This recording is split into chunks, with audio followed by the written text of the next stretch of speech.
আসসালামু আলাইকুম।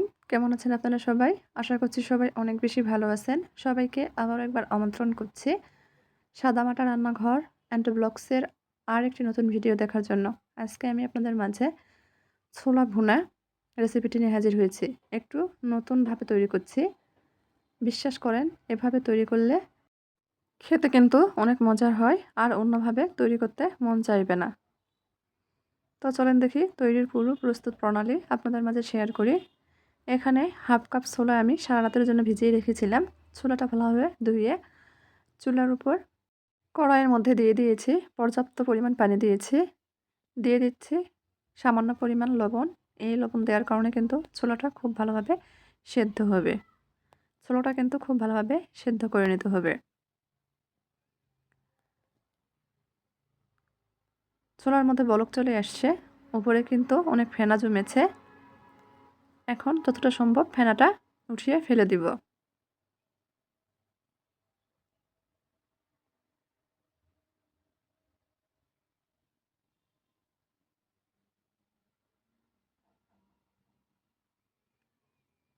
ছোলাটা সেদ্ধ হয়ে গেছে।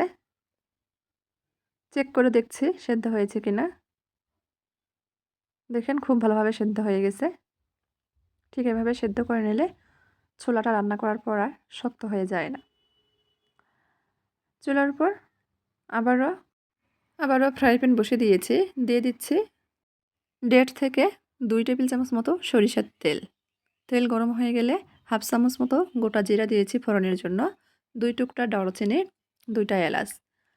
আজকের এই ছোলাটা আমি সরিষার তেল দিয়ে রান্না করব। কয়েক সেকেন্ড ভেজে নিয়েছি। ভাজা হয়ে গেলে এখানে দিয়ে দিব প্রায় হাফ কাপ মতো পেঁয়াজ কুচি।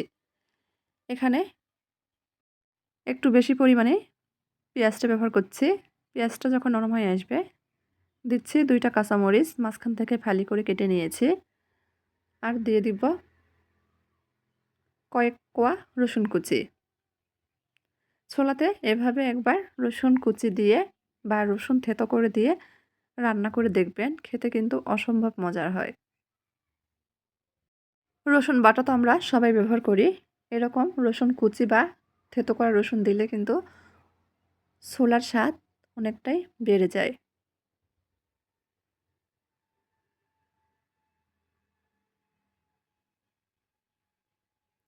চাইলে এভাবে রান্না করে দেখতে পারেন। রসুন সহ পেঁয়াজ মরিচ ভেজে নেব।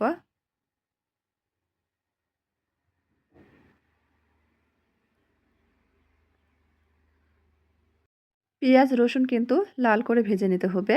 যখন লাল হয়ে আসবে তখন এর মধ্যে দিয়ে দিচ্ছি স্বাদমতো লবণ, হাফ চামচ ভাজা জিরার গুঁড়া, হাফ চামচ ধনিয়ার গুঁড়া, 1 চামচ মতো গুঁড়া মরিচ, হাফ চামচ হলুদ গুঁড়া।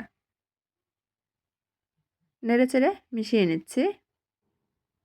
আমি যে কোনো রান্নার ক্ষেত্রে গুঁড়া মশলা তেলের উপর ব্যবহার করি, সেক্ষেত্রে কালারটা খুব সুন্দর আসে।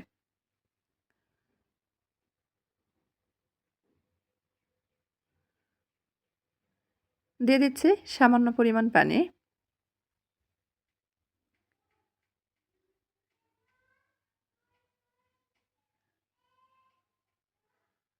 পানিটা শুকিয়ে গেছে। আবারও সামান্য পরিমাণ পানি ব্যবহার করছি। দিয়ে দিচ্ছি হাফ চামচ মতো আদা রসুন বাটা। নেড়েচেড়ে মিশিয়ে নিচ্ছি। এখন খুব ভালোভাবে মশলাটা কষিয়ে নেব। আমি অল্প অল্প করে কয়েকবার পানি দিয়ে মশলাটা কষিয়ে নেব। পানি কিন্তু একবারে দিচ্ছি না, অল্প অল্প করে দিচ্ছি, কষিয়ে নিচ্ছি। যখন মশলা থেকে তেল ভেসে উঠছে আবারও পানি ব্যবহার করছি। এভাবে আমি অফ ক্যামেরাতে 3 থেকে 4 বার পানি দিয়ে খুব ভালোভাবে মশলাটা কষিয়ে নিয়েছি। এতে করে মশলাটা মাখা মাখা হবে। মশলা থেকে যখন আবারও তেল ভেসে উঠেছে দিয়ে দিচ্ছি সেদ্ধ করে রাখা ছোলা। মশলার সঙ্গে নেড়েচেড়ে মিশিয়ে নিচ্ছি।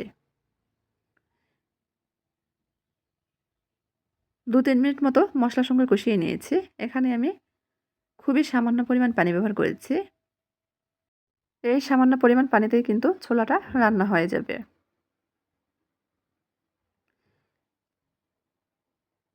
বলক চলে এসেছে। এখন আমি যে কাঁচামরিচ ফালিটা দিয়েছিলাম উঠিয়ে নিচ্ছি।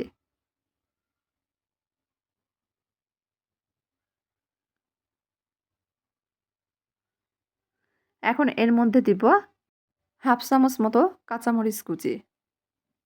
এই সময় কাঁচামরিচ কুচিটাই কিন্তু ব্যবহার করতে হবে, সেক্ষেত্রে খেতে ভালো লাগবে।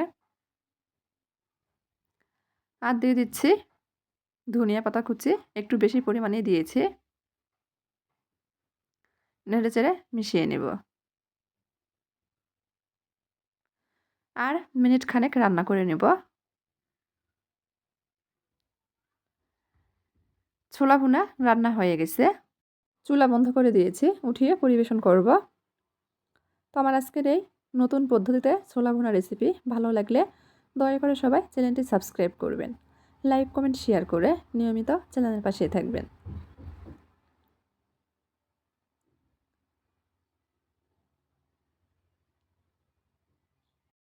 উপর থেকে কাঁচা পেঁয়াজ ছড়িয়ে দিয়ে পরিবেশন করে নিতে পারেন।